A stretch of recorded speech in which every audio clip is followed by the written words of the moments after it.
많은 사람들이 무병장수하며 오래 살기를 간절히 바란다. 그러나 장수와 관련된 다른 측면을 미리 준비하지 못하고 있는 것이 현실이다. 50대는 노년의 시작점이라고 할 수 있는 중요한 시기다. 과거에는 50대가 되면 환갑을 앞두고 있는 노인으로 인식되었지만 최근에는 70대는 되어야지 노년층으로 인식하는 경우가 대부분이다. 2019년 WHO의 보고에 따르면 한국인의 평균 수명인 83세와 건강하게 지낼 수 있는 건강수명 73세 사이에는 대략 10년의 간격이 존재한다. 이 10년이라는 시간은 신체나 정신적 문제로 인해 스스로 일상활동을 하는데 많은 제약을 받을 수 있다는 것을 의미하며 누군가의 돌봄이 필요한 시기라는 것으로 이해할 수 있다. 모든 사람이 부유하게 지낼 수 없듯 모든 사람이 긴 시간 동안 살 수 있는 것도 아니다. 건강하게 장수하는 경우는 극히 제한적이다. 한국은 초고령화 사회로 빠르게 진입하고 있지만 모든 노인이 건강하게 장수하는 것은 아니라는 것을 명심해야 한다. 건강하게 장수하는 것은 축복이나 병에 시달리며 장수하는 것은 그렇지 않다. 자신뿐만 아니라 자신을 돌보는 가족이나 그 누군가에게는 기나 길고 힘든 시간이 될 수 있다. 따라서 노년에 단순히 수명 연장을 하며 오래 살기만을 목표로 보는 것은 바람직하지 않다. 산업과 기술의 변화와 발전으로 인해 사람들의 수명이 연장되는 현상은 이미 발생하고 있다. 우리는 오래 산다. 정확히 말하자면 불과 몇십 년 전보다 훨씬 오래 산다. 중요한 것은 노화로 인해 돌봄이 필요한 시기를 최대한 지연시키는 것이다. 약한 다리와 둔한 뇌, 기운 없는 마음으로 오직 생명 연장만을 바라는 삶은 행복하지 않다. 노화를 지연시키기 위한 일상적인 노력이 중요하다. 건강하게 노후를 보내는 방법은 다양하다. 건강한 습관을 갖고 실천하는 사람만이 100세 시대 무병장수의 이점을 누릴 수 있다. 현대의 많은 질병들은 생활 습관과 연결되어 있으며 건강을 위해서는 올바른 습관이 필수적이다. 장수의 시대에서 건강한 노후를 위해서는 장수하는 기술과 방법을 꾸준히 연습하고 실천하는 것이 중요하다. 요양시설은 일반적으로 생의 마지막 단계로 여겨진다. 이런 곳에서 노후를 보내고 싶지 않다면 건강을 위한 노력이 필요하며 그 중에서도 신체와 정신의 활력 유지가 중요하다. 몸과 마음의 에너지를 유지하기 위해 운동과 호기심, 열정을 잃지 않아야 한다. 이것을 위해서는 과학적인 노하우를 찾는 것이 중요하며 오늘 소개할 책이 많은 도움이 될 것이다. 나이 들어도 늙지 않기를 권하다를 집필한 저자는 독일의 의학 박사 마리아네 코흐이다. 올해 나이 92세이다. 20년 넘게 라디오 건강 프로그램을 진행하며 매주 독일 사람들과 만나는 마리아네 코흐 박사는 나이 들어도 몸과 정신의 활력을 유지할 수 있다고 이야기한다. 그가 강조하는 노화 지연의 핵심은 높은 자존감, 건강한 식생활, 규칙적인 운동, 끝없는 배움이다. 높은 자존감과 끝없는 배움이 정신적 건강을 지키는 데 중요하다면 노년에 쉽게 취약해질 수 있는 신체 기관과 그로 인해 발생할 수 있는 질병에 대해 연결지어 섭취해야 할 음식과 운동에 대해서 상세히 설명하고 있다. 92세 의학 박사 마리아네 코흐 자신이 직접 체험하고 있는 노년의 생활은 이론이 아닌 삶에서 경험한 살아있는 지식과 지혜이다. 저자는 말한다. 나이 들어도 젊음을 유지할 수 있는 나의 경험과 깨달음을 담은 책이다. 이제 책 속에 담겨 있는 저자의 보물 같은 이야기를 들어보자. 노화를 늦추는 첫 번째 조건, 높은 자존감. 젊음을 유지하는 비결을 찾고자 하는데 자존감부터 언급하는 것이 어쩌면 조금 의아하게 생각될 수도 있겠다. 그러나 사람의 의식, 다시 말해 자기 삶과 자기 자신 그리고 다른 사람들을 어떻게 인식하느냐가 실제로 건강에 아주 큰 역할을 한다. 자기 자신을 바라보는 관점이 중요한 이유는 이런 관점이 우리가 삶에 대해 느끼는 흥미와 권태를 조정할 뿐 아니라 우리의 신체적인 건강, 즉 심장을 포함한 모든 기관의 혈액순환이나 면역체계의 원활한 기능에 결정적인 영향을 미치기 때문이다. 정신신체의학은 우리에게 정신과 신체는 하나고 긍정적으로 생각하는 것이 건강을 유지하는 데 도움이 되며 그렇게 함으로써 노화를 늦출 수 있다고 가르쳐준다. 어렸을 때 수많은 의문과 불안감에 맞서 싸웠을지라도 나중에 자신이 좋아하고 성공할 수 있는 일을 찾거나 사랑하는 사람, 친구들과 친밀한 관계를 맺으면 내면의 안정을 찾고 소속감을 얼마든지 느낄 수 있다. 자존감, 즉 자만이 아니라 자기 자신의 능력과 욕구를 알아차리고 나와 남을 위해서 뭔가 할 수 있다는 확신은 나이가 들어서도 반드시 필요하다. 특히 삶을 둘러싼 여러 상황들이 변하고 다른 불안 요인들이 우리에게 다가올 때 자존감은 힘의 원천이 된다. 노화를 연구하는 전문가들은 늘어난 기대 수명이 선물해준 비교적 긴 시간을 충만하게 보내야 한다고 말한다. 우리는 지식을 향한 갈망과 세상에 대한 더 깊은 이해를 지속하기 위해서 이 시간을 잘 사용해야 한다. 노년기에 젊음을 유지하고 만족을 느끼는 사람들 대부분은 적극적인 삶과 자기 자신의 미래를 향한 비전을 세울 준비가 되어 있다. 사실 우리에게는 이렇게 노력하는 것밖에 달리 할 수 있는 것이 없다. 은퇴 후 가장 만족스러운 삶을 사는 사람들은 타인을 위해 봉사하며 사는 이들이라고 한다. 노년의 향방을 가르는 용기. 용기를 가지라고 말하기는 참 쉽다는 걸 나도 잘 안다. 그러나 우리는 스스로 생각하는 것보다 훨씬 더 용감한 존재다. 특히 현실을 제대로 직면하고 우리가 더 이상 젊지 않기 때문에 더 자주 엄습하는 불안에 대처하기 위해서라도 더 큰 용기를 낼 수밖에 없다. 몇 가지 예를 들어보자. 예전만큼 머리가 빠르게 돌아가지 않는다고 느낀 적이 있는가? 아니면 열쇠나 안경을 어디에 뒀는지 몰라서 찾아 헤매는가? 그렇다고 걱정할 필요는 없다. 이것은 알츠하이머병의 첫 신호가 아니라 노화의 아주 자연스러운 과정이다. 이런 과정이 이미 우리가 20, 30대였을 때부터 아주 천천히 진행되고 있었다고 전문가들은 말한다. 시간이 흐름에 따라 회색 뇌세포 수는 조금씩 줄어들기는 하지만 나머지는 계속해서 탁월하게 기능하기 때문에 학습 능력, 종합적인 판단 능력, 그리고 상상력에는 아무런 문제가 없다. 다만 세포끼리 커뮤니케이션 하는데 시간이 걸리기 때문에 새로운 정보를 입력하고 기억할 때 조금 더 노력이 필요하다. 그러니 용기를 가져야 한다. 또 다른 예를 들어보자.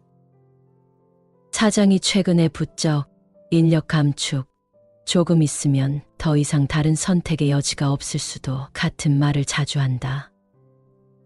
당신은 사장이 경영 압박을 느끼고 있고 직원 몇 명을 해고해야 한다는 것을 눈치챈다.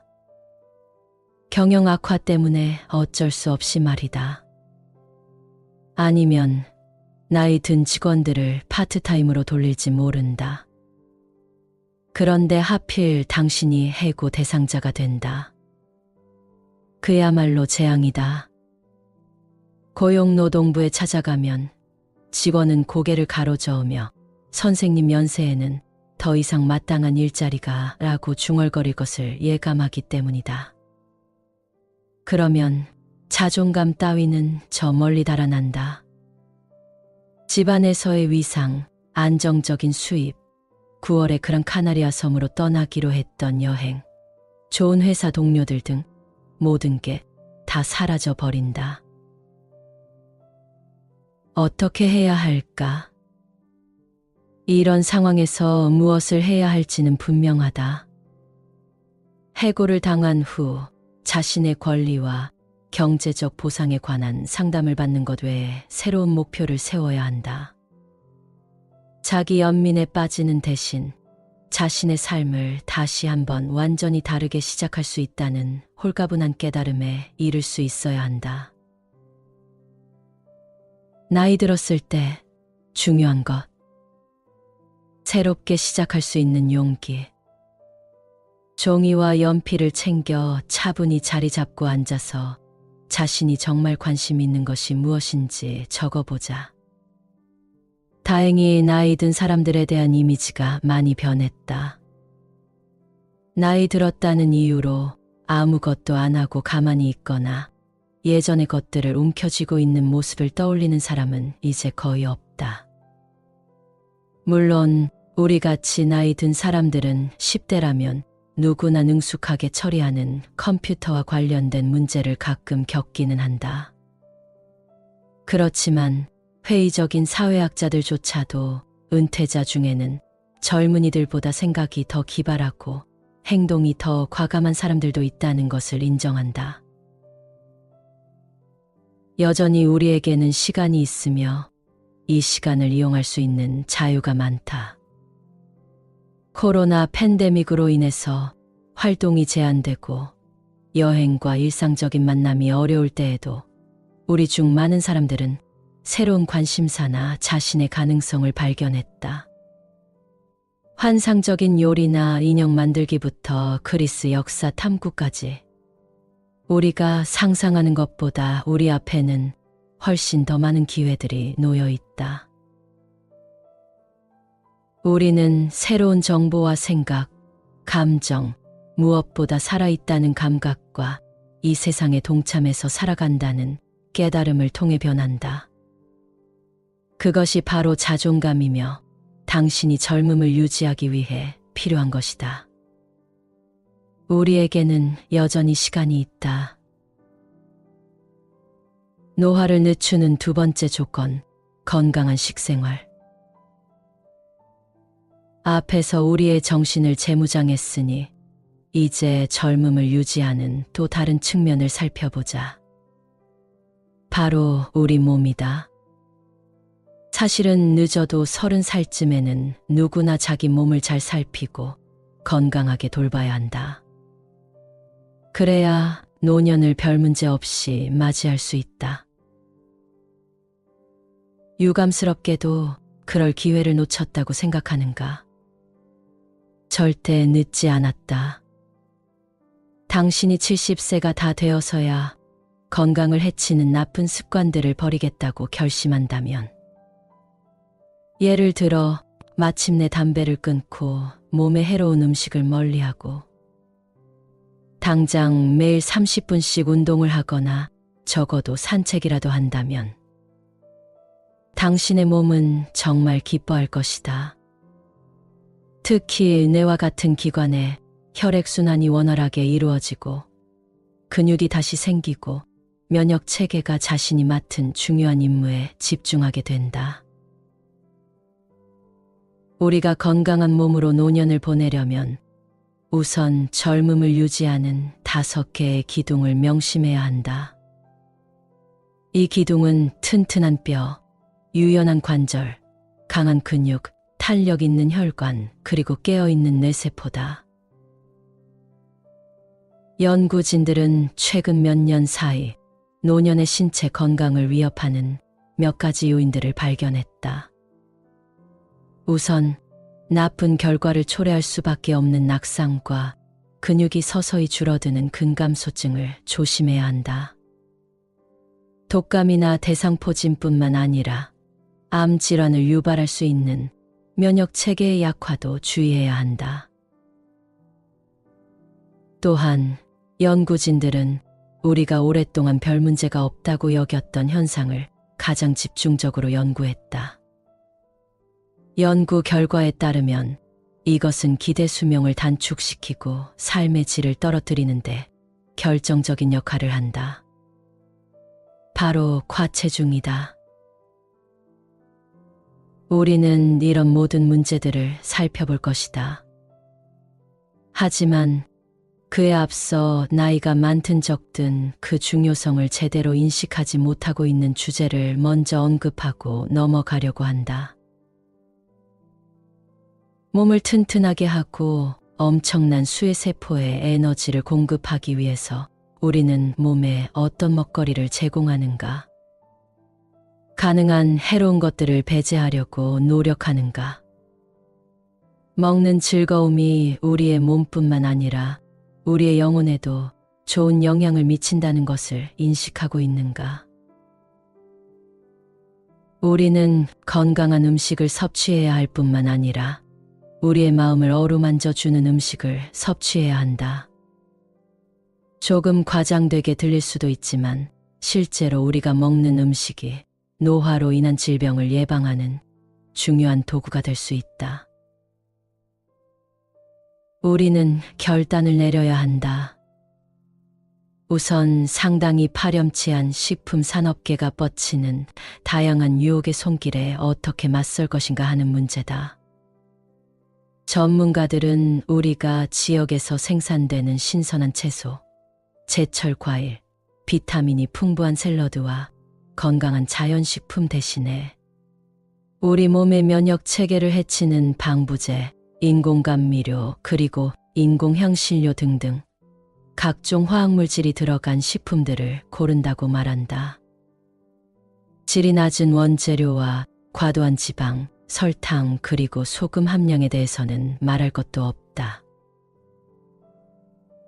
우리 몸의 모든 세포에서는 대사 과정이 일어난다.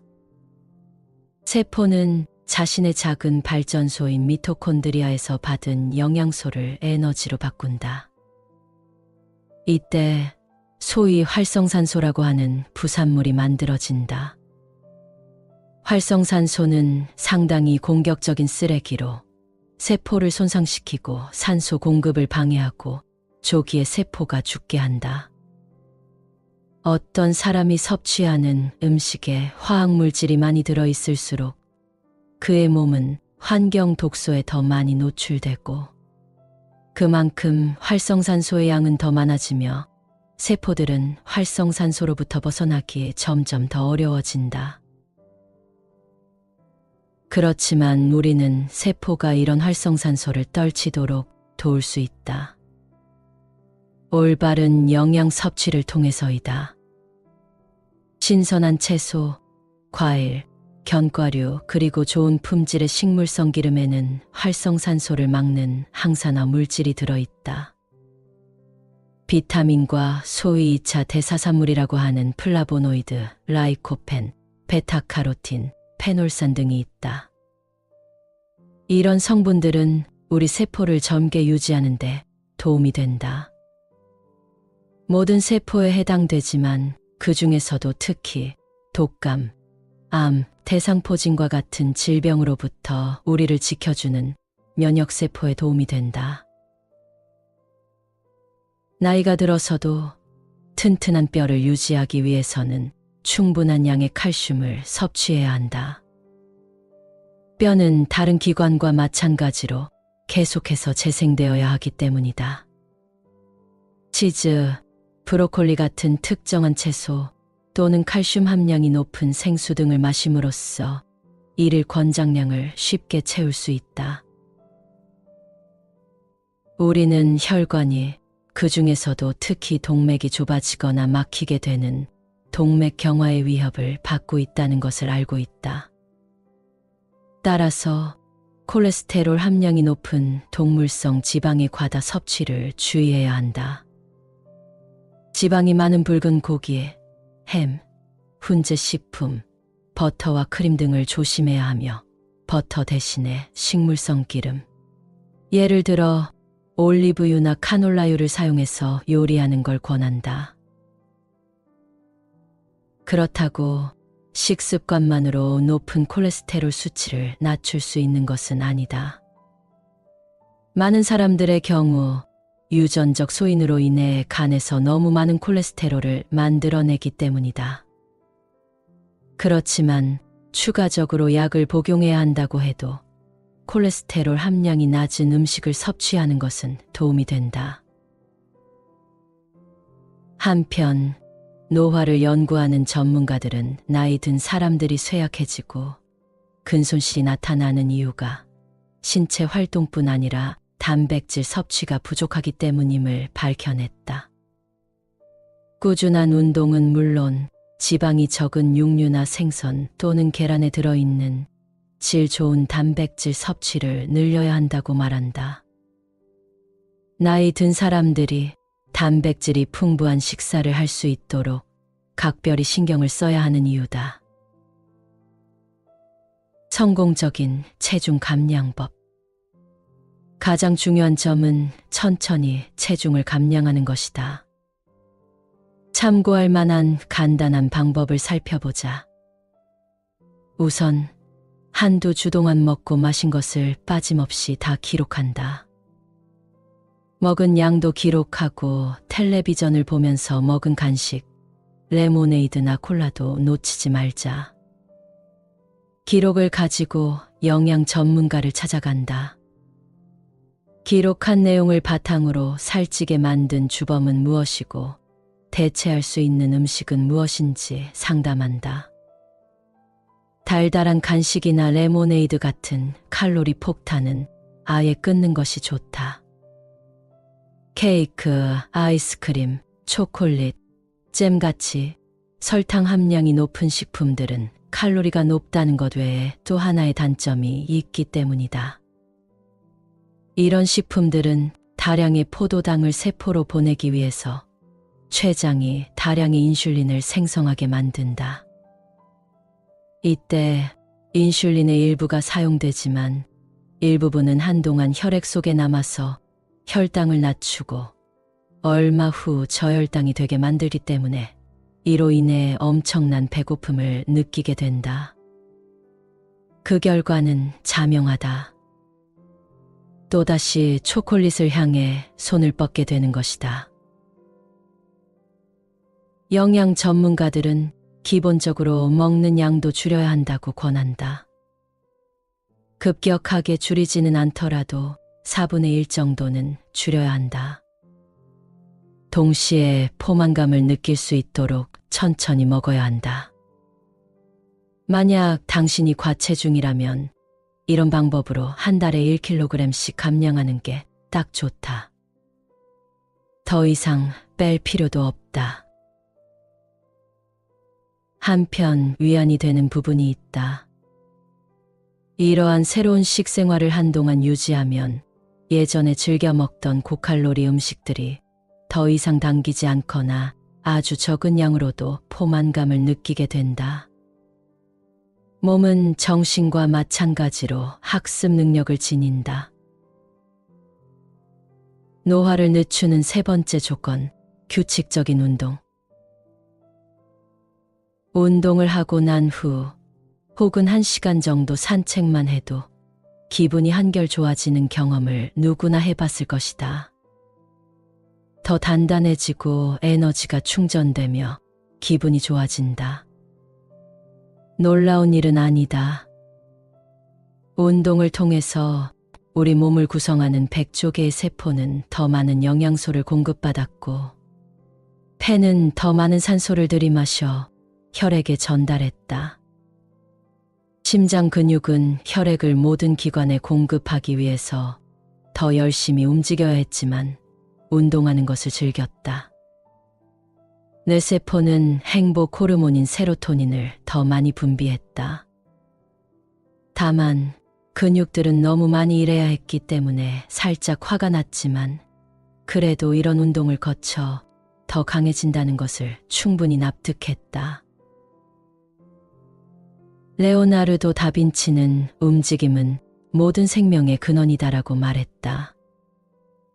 의사들은 몸을 움직이는 것을 묘약이라고 말하면서 모든 움직임이 다 중요하다고 덧붙인다.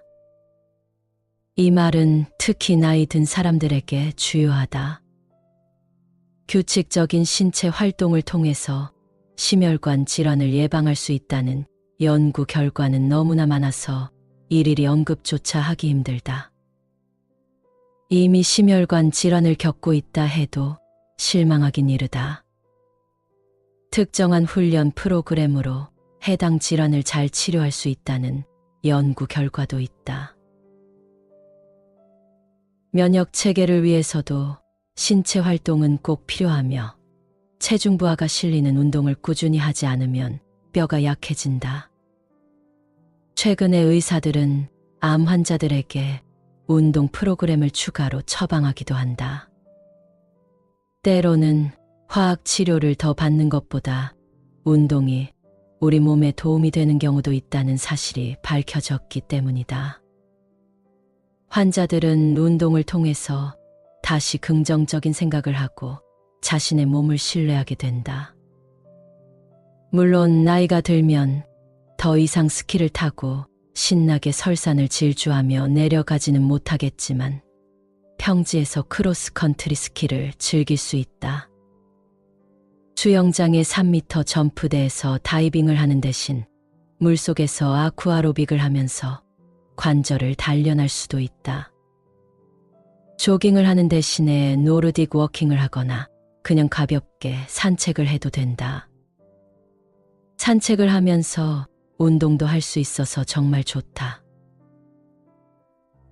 자세를 바르게 하고 꼿꼿하게 걷기. 어깨를 펴고 배는 집어넣고 팔은 가볍게 흔들기.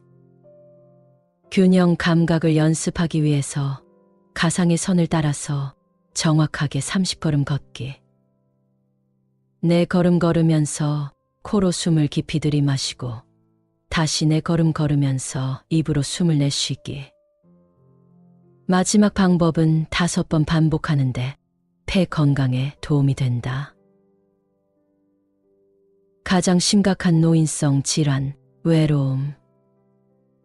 혼자 있는 것과 외로움 구별하기. 친구들과의 만남이나 가족 모임, 단골 식당 방문이나 함께 배우는 수업, 정원이나 미용실에서의 담소. 그리고 심지어 옷가게에서 돈을 쓰는 즐거움을 누리지 못하는 것은 우리를 단절시킨 끔찍한 코로나 때문만이 아니다.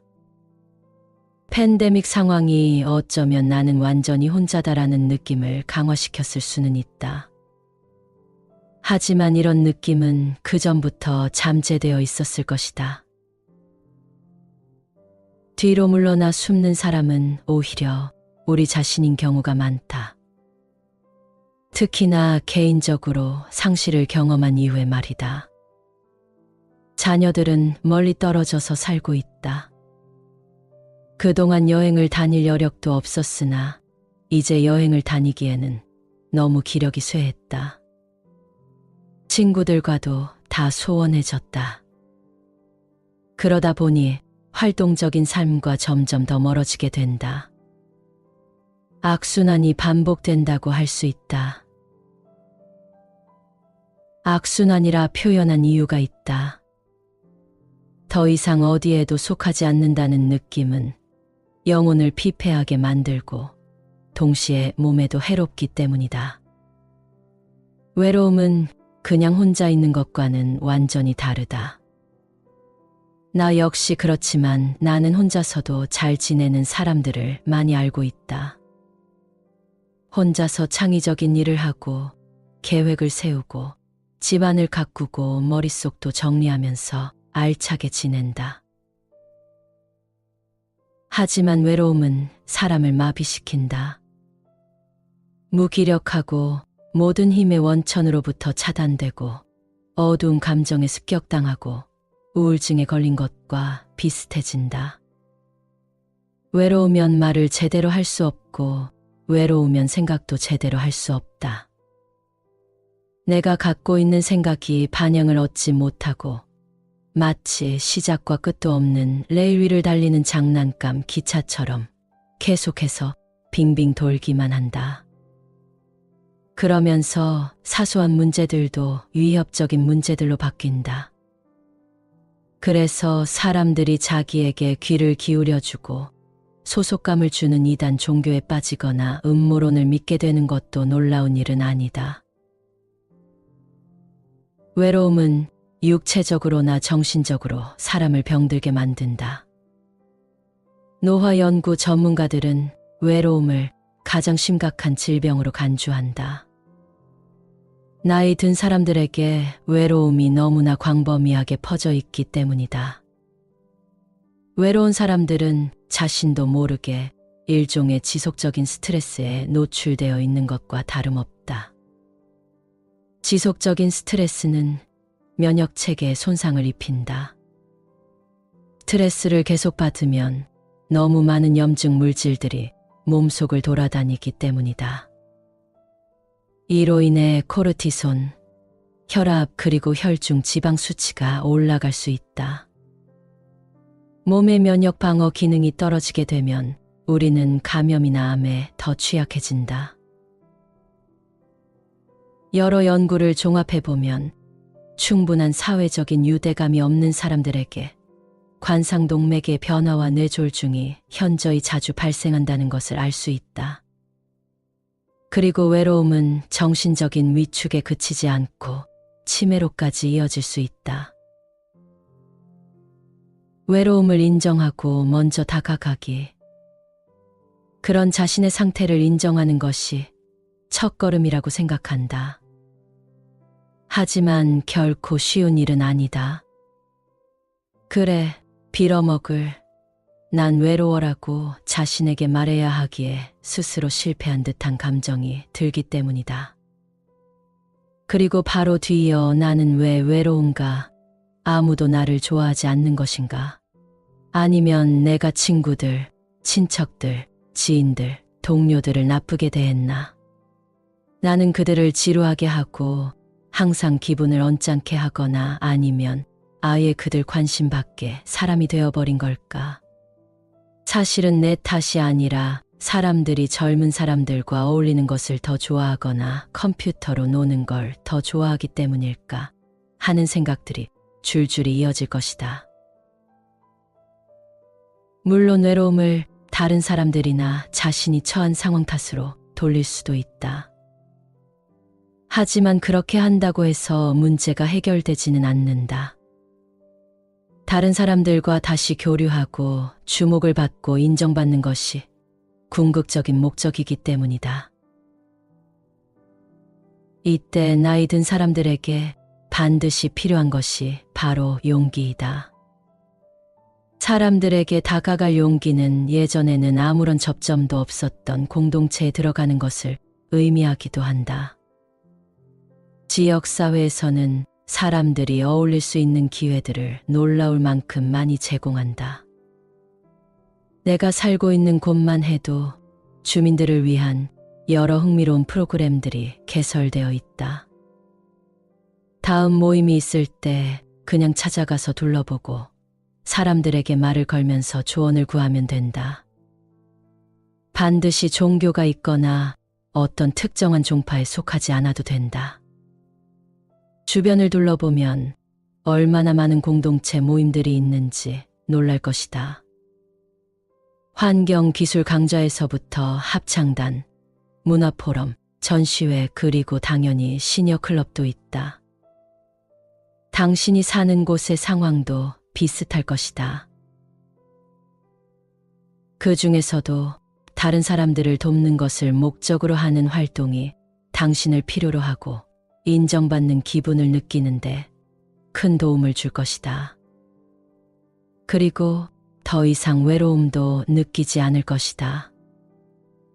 예를 들어 무료 급식소 배식 돕기나 이민자 자녀, 병원 환자 돌보기와 같은 자원봉사가 있다.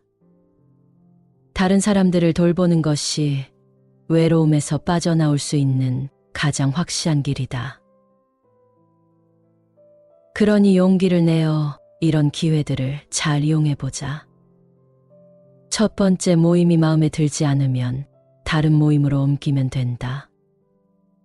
이렇게 해서 마음이 맞는 사람을 찾고 개인적인 친분을 쌓을 수 있다. 노화가 당신과 우리 모두에게 가져오는 불가피한 변화에 대응하기 위해서라도 용기가 필요하다.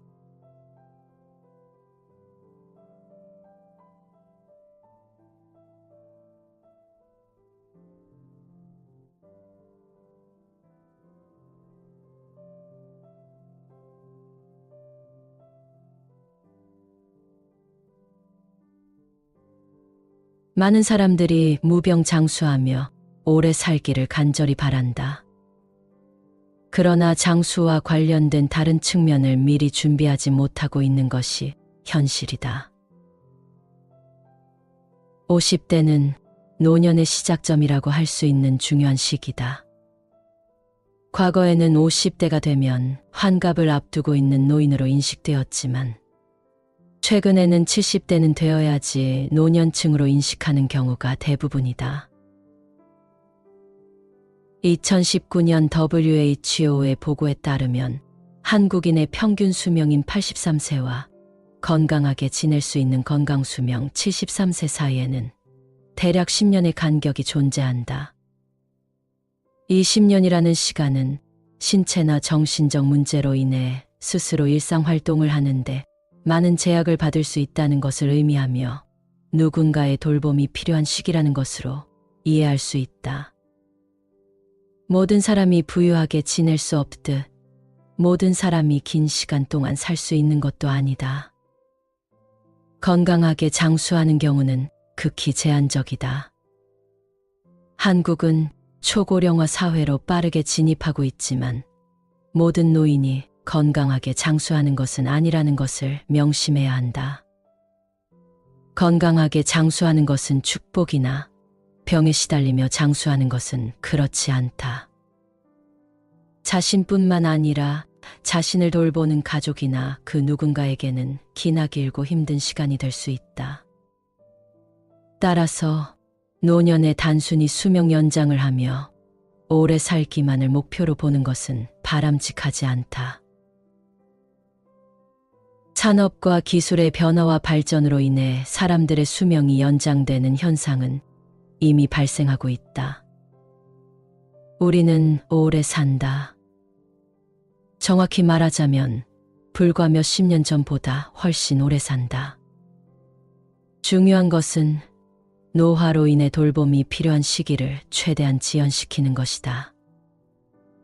약한 다리와 둔한 뇌, 기운 없는 마음으로 오직 생명 연장만을 바라는 삶은 행복하지 않다. 노화를 지연시키기 위한 일상적인 노력이 중요하다. 건강하게 노후를 보내는 방법은 다양하다.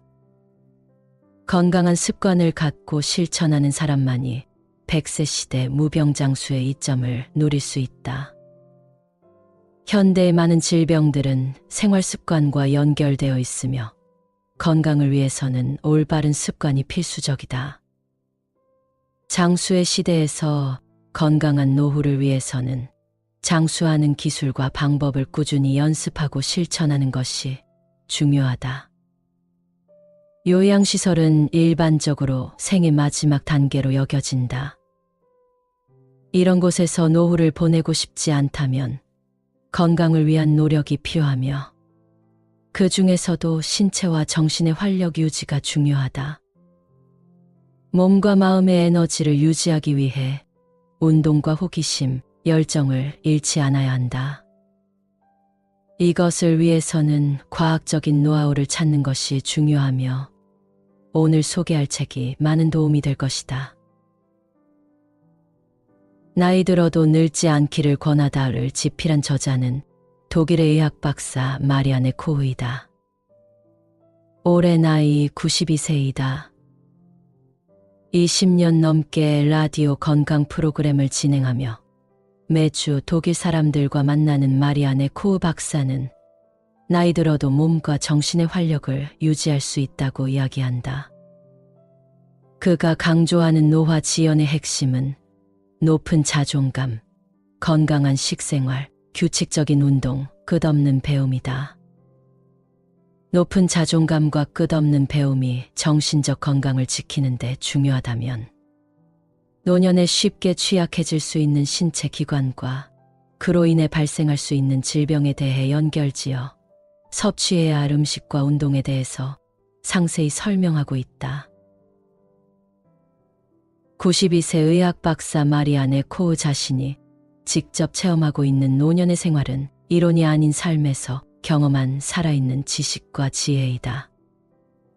저자는 말한다. 나이 들어도 젊음을 유지할 수 있는 나의 경험과 깨달음을 담은 책이다. 이제 책 속에 담겨 있는 저자의 보물 같은 이야기를 들어보자. 노화를 늦추는 첫 번째 조건, 높은 자존감. 젊음을 유지하는 비결을 찾고자 하는데 자존감부터 언급하는 것이 어쩌면 조금 의아하게 생각될 수도 있겠다. 그러나 사람의 의식, 다시 말해 자기 삶과 자기 자신 그리고 다른 사람들을 어떻게 인식하느냐가 실제로 건강에 아주 큰 역할을 한다. 자기 자신을 바라보는 관점이 중요한 이유는 이런 관점이 우리가 삶에 대해 느끼는 흥미와 권태를 조정할 뿐 아니라 우리의 신체적인 건강, 즉 심장을 포함한 모든 기관의 혈액순환이나 면역체계의 원활한 기능에 결정적인 영향을 미치기 때문이다. 정신신체의학은 우리에게 정신과 신체는 하나고 긍정적으로 생각하는 것이 건강을 유지하는 데 도움이 되며 그렇게 함으로써 노화를 늦출 수 있다고 가르쳐준다. 어렸을 때 수많은 의문과 불안감에 맞서 싸웠을지라도 나중에 자신이 좋아하고 성공할 수 있는 일을 찾거나 사랑하는 사람, 친구들과 친밀한 관계를 맺으면 내면의 안정을 찾고 소속감을 얼마든지 느낄 수 있다. 자존감, 즉 자만이 아니라 자기 자신의 능력과 욕구를 알아차리고 나와 남을 위해서 뭔가 할 수 있다는 확신은 나이가 들어서도 반드시 필요하다. 특히 삶을 둘러싼 여러 상황들이 변하고 다른 불안 요인들이 우리에게 다가올 때 자존감은 힘의 원천이 된다. 노화를 연구하는 전문가들은 늘어난 기대 수명이 선물해준 비교적 긴 시간을 충만하게 보내야 한다고 말한다. 우리는 지식을 향한 갈망과 세상에 대한 더 깊은 이해를 지속하기 위해서 이 시간을 잘 사용해야 한다. 노년기에 젊음을 유지하고 만족을 느끼는 사람들 대부분은 적극적인 삶과 자기 자신의 미래를 향한 비전을 세울 준비가 되어 있다. 사실 우리에게는 이렇게 노력하는 것밖에 달리 할 수 있는 것이 없다. 은퇴 후 가장 만족스러운 삶을 사는 사람들은 타인을 위해 봉사하며 사는 이들이라고 한다. 노년의 향방을 가르는 용기. 용기를 가지라고 말하기는 참 쉽다는 걸 나도 잘 안다. 그러나 우리는 스스로 생각하는 것보다 훨씬 더 용감한 존재다. 특히 현실을 제대로 직면하고 우리가 더 이상 젊지 않기 때문에 더 자주 엄습하는 불안에 대처하기 위해서라도 더 큰 용기를 낼 수밖에 없다. 몇 가지 예를 들어보자. 예전만큼 머리가 빠르게 돌아가지 않는다고 느낀 적이 있는가? 아니면 열쇠나 안경을 어디에 뒀는지 몰라서 찾아 헤매는가? 그렇다고 걱정할 필요는 없다. 이것은 알츠하이머병의 첫 신호가 아니라 노화의 아주 자연스러운 과정이다. 이런 과정이 이미 우리가 20, 30대였을 때부터 아주 천천히 진행되고 있었다고 전문가들은 말한다. 시간이 흐름에 따라 회색 뇌세포 수는 조금씩 줄어들기는 하지만 나머지는 계속해서 탁월하게 기능하기 때문에 학습 능력, 종합적인 판단 능력, 그리고 상상력에는 아무런 문제가 없다. 다만 세포끼리 커뮤니케이션 하는데 시간이 걸리기 때문에 새로운 정보를 입력하고 기억할 때 조금 더 노력이 필요하다. 그러니 용기를 가져야 한다. 또 다른 예를 들어보자. 사장이 최근에 부쩍 인력 감축, 조금 있으면 더 이상 다른 선택의 여지가 없을 수도 같은 말을 자주 한다. 당신은 사장이 경영 압박을 느끼고 있고 직원 몇 명을 해고해야 한다는 것을 눈치챈다. 경영 악화 때문에 어쩔 수 없이 말이다. 아니면 나이 든 직원들을 파트타임으로 돌릴지 모른다. 그런데 하필 당신이 해고 대상자가 된다. 그야말로 재앙이다. 고용노동부에 찾아가면 직원은 고개를 가로저으며 선생님 연세에는 더 이상 마땅한 일자리가 라고 중얼거릴 것을 예감하기 때문이다. 그러면 자존감 따위는 저 멀리 달아난다. 집안에서의 위상, 안정적인 수입, 9월에 그랑카나리아 섬으로 떠나기로 했던 여행, 좋은 회사 동료들 등 모든 게 다 사라져 버린다. 어떻게 해야 할까? 이런 상황에서 무엇을 해야 할지는 분명하다. 해고를 당한 후 자신의 권리와 경제적 보상에 관한 상담을 받는 것 외에 새로운 목표를 세워야 한다. 자기 연민에 빠지는 대신 자신의 삶을 다시 한번 완전히 다르게 시작할 수 있다는 홀가분한 깨달음에 이를 수 있어야 한다. 나이 들었을 때 중요한 것. 새롭게 시작할 수 있는 용기.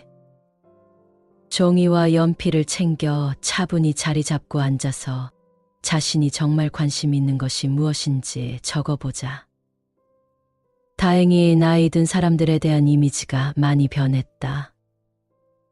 나이 들었다는 이유로 아무것도 안 하고 가만히 있거나 예전의 것들을 움켜쥐고 있는 모습을 떠올리는 사람은 이제 거의 없다. 물론 우리같이 나이 든 사람들은 10대라면 누구나 능숙하게 처리하는 컴퓨터와 관련된 문제를 가끔 겪기는 한다. 그렇지만 회의적인 사회학자들조차도 은퇴자 중에는 젊은이들보다 생각이 더 기발하고 행동이 더 과감한 사람들도 있다는 것을 인정한다. 여전히 우리에게는 시간이 있으며 이 시간을 이용할 수 있는 자유가 많다. 코로나 팬데믹으로 인해서 활동이 제한되고 여행과 일상적인 만남이 어려울 때에도 우리 중 많은 사람들은 새로운 관심사나 자신의 가능성을 발견했다. 환상적인 요리나 인형 만들기부터 그리스 역사 탐구까지 우리가 상상하는 것보다 우리 앞에는 훨씬 더 많은 기회들이 놓여 있다. 우리는 새로운 정보와 생각, 감정, 무엇보다 살아있다는 감각과 이 세상에 동참해서 살아간다는 깨달음을 통해 변한다. 그것이 바로 자존감이며 당신이 젊음을 유지하기 위해 필요한 것이다. 우리에게는 여전히 시간이 있다. 노화를 늦추는 두 번째 조건, 건강한 식생활. 앞에서 우리의 정신을 재무장했으니 이제 젊음을 유지하는 또 다른 측면을 살펴보자. 바로 우리 몸이다. 사실은 늦어도 30살쯤에는 누구나 자기 몸을 잘 살피고 건강하게 돌봐야 한다. 그래야 노년을 별 문제 없이 맞이할 수 있다. 유감스럽게도 그럴 기회를 놓쳤다고 생각하는가? 절대 늦지 않았다. 당신이 70세가 다 되어서야 건강을 해치는 나쁜 습관들을 버리겠다고 결심한다면, 예를 들어 마침내 담배를 끊고 몸에 해로운 음식을 멀리하고 당장 매일 30분씩 운동을 하거나 적어도 산책이라도 한다면 당신의 몸은 정말 기뻐할 것이다. 특히 뇌와 같은 기관에 혈액순환이 원활하게 이루어지고 근육이 다시 생기고 면역 체계가 자신이 맡은 중요한 임무에 집중하게 된다. 우리가 건강한 몸으로 노년을 보내려면 우선 젊음을 유지하는 5개의 기둥을 명심해야 한다. 이 기둥은 튼튼한 뼈, 유연한 관절, 강한 근육, 탄력 있는 혈관, 그리고 깨어있는 뇌세포다. 연구진들은 최근 몇 년 사이 노년의 신체 건강을 위협하는 몇 가지 요인들을 발견했다. 우선 나쁜 결과를 초래할 수밖에 없는 낙상과 근육이 서서히 줄어드는 근감소증을 조심해야 한다. 독감이나 대상포진뿐만 아니라 암 질환을 유발할 수 있는 면역 체계의 약화도 주의해야 한다. 또한 연구진들은 우리가 오랫동안 별 문제가 없다고 여겼던 현상을 가장 집중적으로 연구했다. 연구 결과에 따르면 이것은 기대 수명을 단축시키고 삶의 질을 떨어뜨리는데 결정적인 역할을 한다. 바로 과체중이다. 우리는 이런 모든 문제들을 살펴볼 것이다. 하지만 그에 앞서 나이가 많든 적든 그 중요성을 제대로 인식하지 못하고 있는 주제를 먼저 언급하고 넘어가려고 한다. 몸을 튼튼하게 하고 엄청난 수의 세포에 에너지를 공급하기 위해서 우리는 몸에 어떤 먹거리를 제공하는가? 가능한 해로운 것들을 배제하려고 노력하는가? 먹는 즐거움이 우리의 몸뿐만 아니라 우리의 영혼에도 좋은 영향을 미친다는 것을 인식하고 있는가? 우리는 건강한 음식을 섭취해야 할 뿐만 아니라 우리의 마음을 어루만져 주는 음식을 섭취해야 한다. 조금 과장되게 들릴 수도 있지만 실제로 우리가 먹는 음식이 노화로 인한 질병을 예방하는 중요한 도구가 될 수 있다. 우리는 결단을 내려야 한다. 우선 상당히 파렴치한 식품 산업계가 뻗치는 다양한 유혹의 손길에 어떻게 맞설 것인가 하는 문제다. 전문가들은 우리가 지역에서 생산되는 신선한 채소, 제철 과일, 비타민이 풍부한 샐러드와 건강한 자연식품 대신에 우리 몸의 면역 체계를 해치는 방부제, 인공감미료, 그리고 인공향신료 등등 각종 화학물질이 들어간 식품들을 고른다고 말한다. 질이 낮은 원재료와 과도한 지방, 설탕, 그리고 소금 함량에 대해서는 말할 것도 없다. 우리 몸의 모든 세포에서는 대사 과정이 일어난다. 세포는 자신의 작은 발전소인 미토콘드리아에서 받은 영양소를 에너지로 바꾼다. 이때 소위 활성산소라고 하는 부산물이 만들어진다. 활성산소는 상당히 공격적인 쓰레기로 세포를 손상시키고 산소 공급을 방해하고 조기에 세포가 죽게 한다. 어떤 사람이 섭취하는 음식에 화학물질이 많이 들어있을수록 그의 몸은 환경 독소에 더 많이 노출되고 그만큼 활성산소의 양은 더 많아지며 세포들은 활성산소로부터 벗어나기 점점 더 어려워진다. 그렇지만 우리는 세포가 이런 활성산소를 떨치도록 도울 수 있다. 올바른 영양 섭취를 통해서이다. 신선한 채소, 과일, 견과류 그리고 좋은 품질의 식물성 기름에는 활성산소를 막는 항산화 물질이 들어있다. 비타민과 소위 2차 대사산물이라고 하는 플라보노이드, 라이코펜, 베타카로틴, 페놀산 등이 있다. 이런 성분들은 우리 세포를 젊게 유지하는 데 도움이 된다. 모든 세포에 해당되지만 그 중에서도 특히 독감, 암, 대상포진과 같은 질병으로부터 우리를 지켜주는 면역세포에 도움이 된다. 나이가 들어서도 튼튼한 뼈를 유지하기 위해서는 충분한 양의 칼슘을 섭취해야 한다. 뼈는 다른 기관과 마찬가지로 계속해서 재생되어야 하기 때문이다.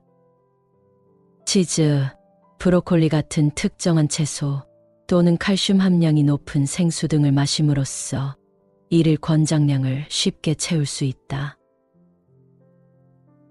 우리는 혈관이 그 중에서도 특히 동맥이 좁아지거나 막히게 되는 동맥경화의 위협을 받고 있다는 것을 알고 있다. 따라서 콜레스테롤 함량이 높은 동물성 지방의 과다 섭취를 주의해야 한다.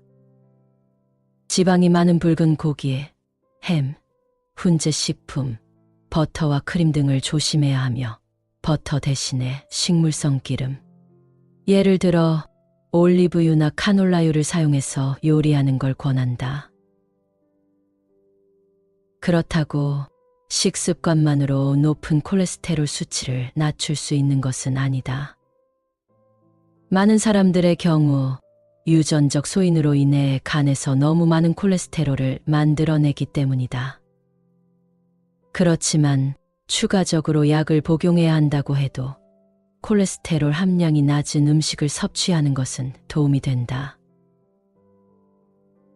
한편 노화를 연구하는 전문가들은 나이 든 사람들이 쇠약해지고 근손실이 나타나는 이유가 신체 활동뿐 아니라 단백질 섭취가 부족하기 때문임을 밝혀냈다.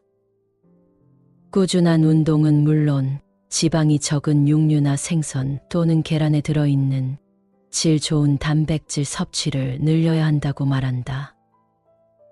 나이 든 사람들이 단백질이 풍부한 식사를 할 수 있도록 각별히 신경을 써야 하는 이유다. 성공적인 체중 감량법. 가장 중요한 점은 천천히 체중을 감량하는 것이다. 참고할 만한 간단한 방법을 살펴보자. 우선 한두 주 동안 먹고 마신 것을 빠짐없이 다 기록한다. 먹은 양도 기록하고 텔레비전을 보면서 먹은 간식, 레모네이드나 콜라도 놓치지 말자. 기록을 가지고 영양 전문가를 찾아간다. 기록한 내용을 바탕으로 살찌게 만든 주범은 무엇이고 대체할 수 있는 음식은 무엇인지 상담한다. 달달한 간식이나 레모네이드 같은 칼로리 폭탄은 아예 끊는 것이 좋다. 케이크, 아이스크림, 초콜릿, 잼같이 설탕 함량이 높은 식품들은 칼로리가 높다는 것 외에 또 하나의 단점이 있기 때문이다. 이런 식품들은 다량의 포도당을 세포로 보내기 위해서 췌장이 다량의 인슐린을 생성하게 만든다.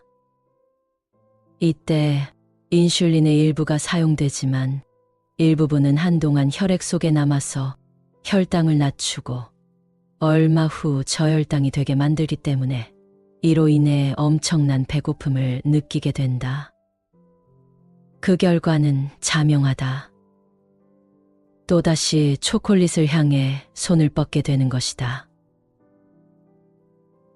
영양 전문가들은 기본적으로 먹는 양도 줄여야 한다고 권한다. 급격하게 줄이지는 않더라도 4분의 1 정도는 줄여야 한다. 동시에 포만감을 느낄 수 있도록 천천히 먹어야 한다. 만약 당신이 과체중이라면 이런 방법으로 한 달에 1kg씩 감량하는 게 딱 좋다. 더 이상 뺄 필요도 없다.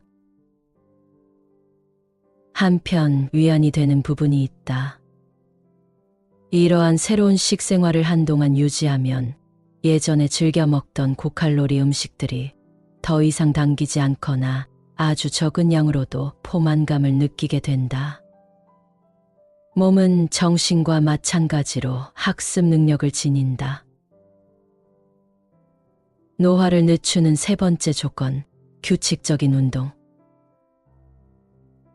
운동을 하고 난 후 혹은 1시간 정도 산책만 해도 기분이 한결 좋아지는 경험을 누구나 해봤을 것이다.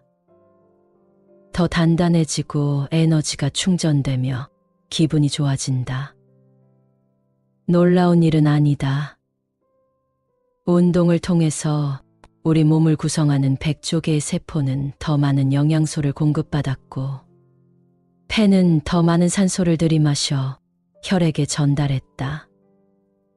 심장 근육은 혈액을 모든 기관에 공급하기 위해서 더 열심히 움직여야 했지만 운동하는 것을 즐겼다. 내 세포는 행복 호르몬인 세로토닌을 더 많이 분비했다. 다만 근육들은 너무 많이 일해야 했기 때문에 살짝 화가 났지만 그래도 이런 운동을 거쳐 더 강해진다는 것을 충분히 납득했다. 레오나르도 다빈치는 움직임은 모든 생명의 근원이다라고 말했다. 의사들은 몸을 움직이는 것을 묘약이라고 말하면서 모든 움직임이 다 중요하다고 덧붙인다.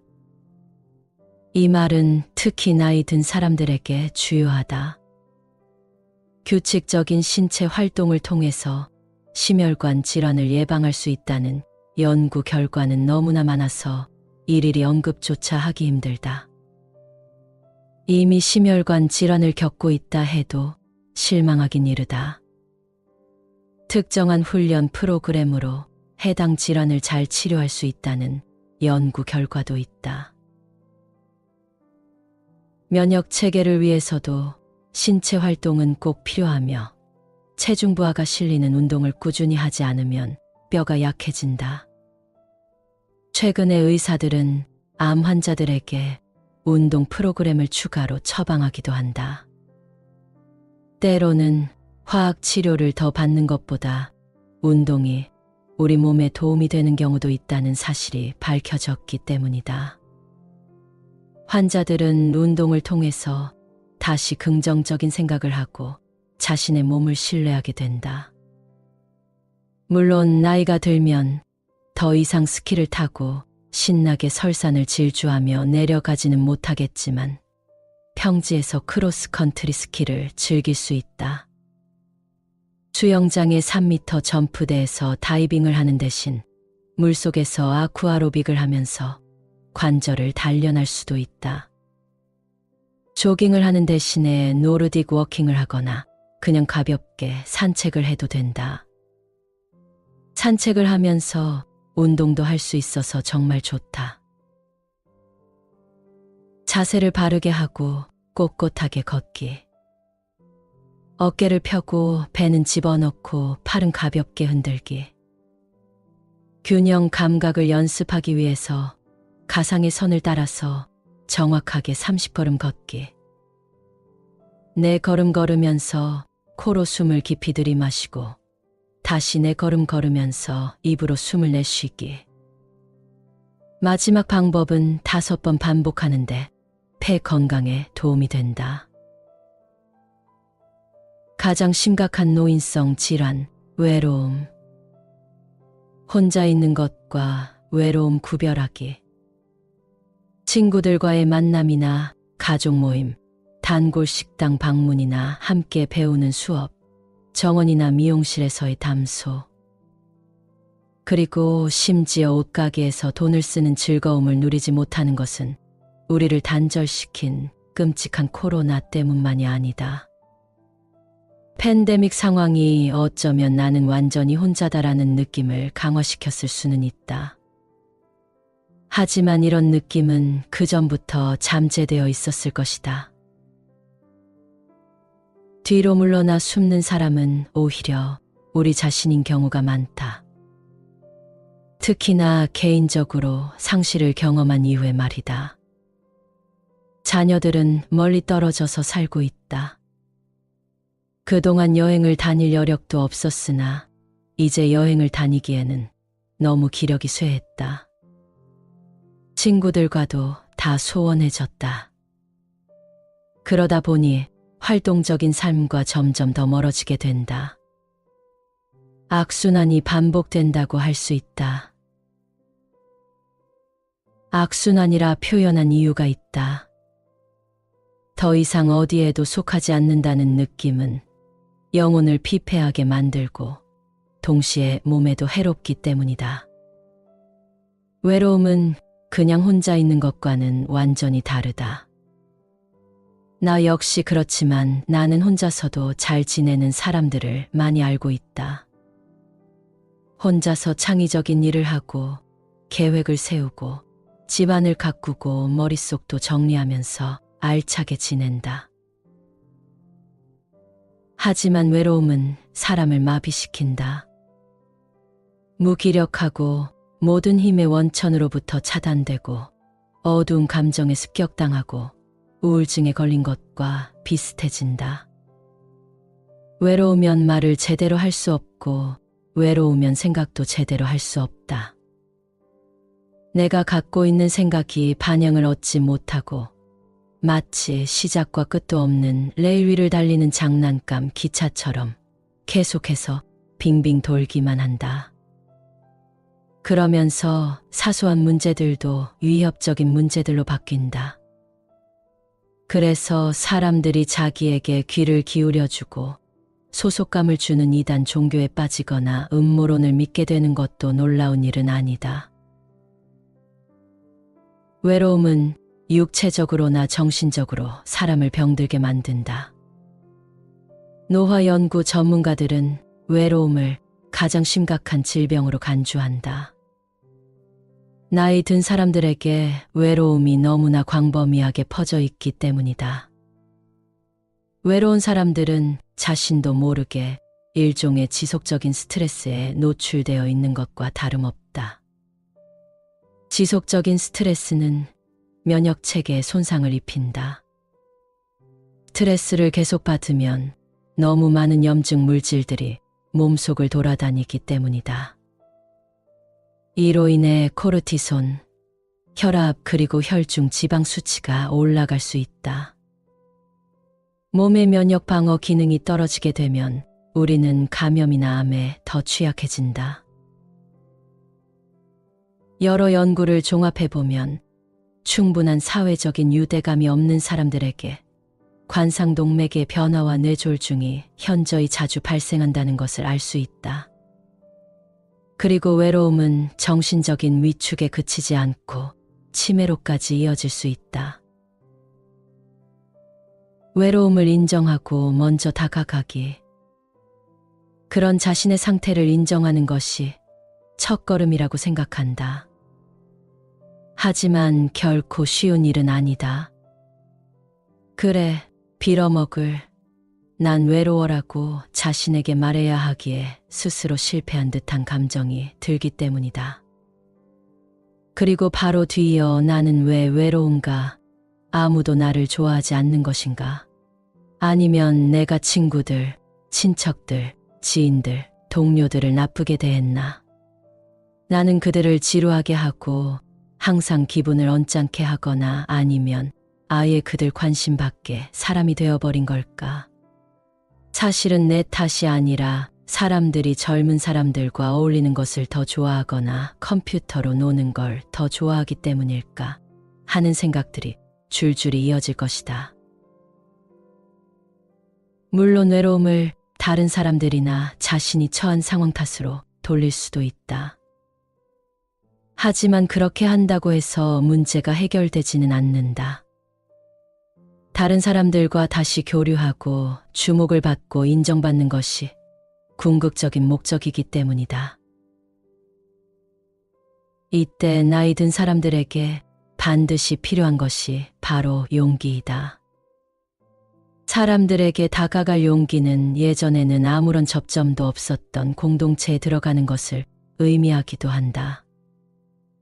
지역사회에서는 사람들이 어울릴 수 있는 기회들을 놀라울 만큼 많이 제공한다. 내가 살고 있는 곳만 해도 주민들을 위한 여러 흥미로운 프로그램들이 개설되어 있다. 다음 모임이 있을 때 그냥 찾아가서 둘러보고 사람들에게 말을 걸면서 조언을 구하면 된다.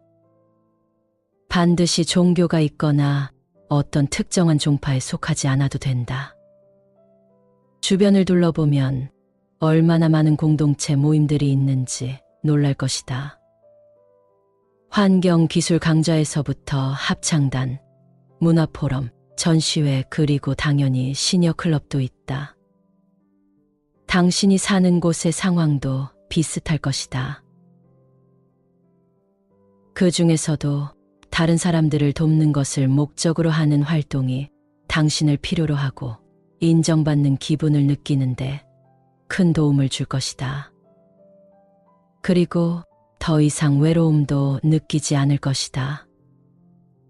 예를 들어 무료 급식소 배식 돕기나 이민자 자녀, 병원 환자 돌보기와 같은 자원봉사가 있다. 다른 사람들을 돌보는 것이 외로움에서 빠져나올 수 있는 가장 확실한 길이다. 그러니 용기를 내어 이런 기회들을 잘 이용해보자. 첫 번째 모임이 마음에 들지 않으면 다른 모임으로 옮기면 된다. 이렇게 해서 마음이 맞는 사람을 찾고 개인적인 친분을 쌓을 수 있다. 노화가 당신과 우리 모두에게 가져오는 불가피한 변화에 대응하기 위해서라도 용기가 필요하다.